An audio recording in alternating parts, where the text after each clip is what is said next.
Hi, my name is Mercedes Gutierrez, and today we'll be exploring social justice theory as well as agenda setting theory. I'm currently a professional counseling major at ASU, and in this presentation, I will provide you with a definition, a real life example, as well as an example that can be applied into the professional counseling field.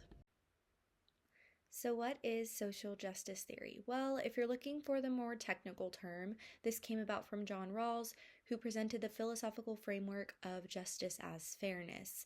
Now, in other words, this just means everyone deserves equal rights and opportunities and advocates for equity. It's used to analyze and challenge unfair power structures in our society and the unequal distribution of resources that we have as well.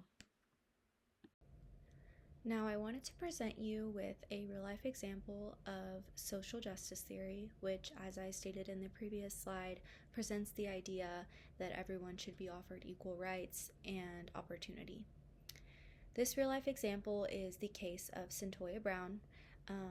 She was a 16-year-old girl in 2004 who was sentenced to first-degree murder. Now, these structures and bias created inequalities for her, and she was a girl of color. So at the time in Tennessee, in 2004, 16-year-olds who were selling themselves for prostitution was considered prostitution. It was not considered sex trafficking, and it was not considered sexual abuse. Now, she was unfairly entered into the juvenile system because she did not receive the proper care support that she should have. I see this as a failure of the system, as well as a failure to recognize her as a victim. So, a great example of social justice theory in practice, specifically for a professional counselor, somebody like me who aspires to be a professional counselor, would be being able to guide a client towards legal aid. Specifically, if a client might be facing some sort of discrimination at work or school, or if they don't have access to housing or food, it's important that as a counselor you are able to guide them in the direction of being able to receive those things, or at least have access to another person who can help guide them towards those things.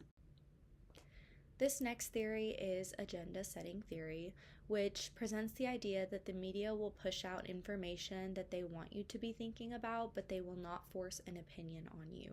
So I wanted to attach an image, a real life example of sorts, of our top stories today. So this image was taken from today, which is the 10th of September.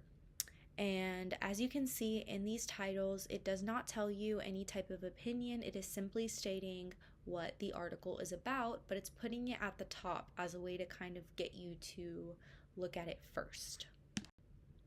So a great real life example of agenda setting theory is global warming.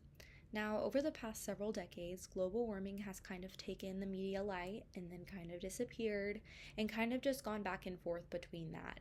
But it is a heavily discussed topic when it is brought up.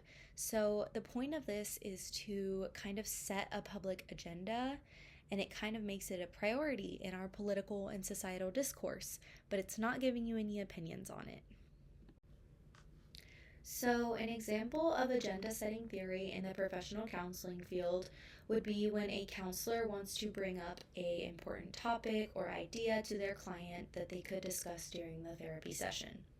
So, for example, if a client was telling me, I'm feeling stressed at school or I'm feeling stressed at work, but they also mention within that conversation, I'm feeling alone or I'm feeling isolated, I might say, hey, would you like to discuss your social life or perhaps your friends? Now, by doing this, I am kind of shifting the conversation and focusing on something that I feel like should be discussed. So here are the two references that I used in making this presentation. The first one is for social justice theory, and the second one is a 2-minute explanation of agenda setting theory, and it was very helpful in explaining the theory to me. So if you have 2 minutes of your time, you should watch that. I would definitely recommend. And then that Cyntoia Brown story that I did mention, I actually watched the documentary on Netflix. It was very informational. So, if you have the time and want to watch that, is very fascinating. There's also numerous articles online that you could also refer to. Thank you so much.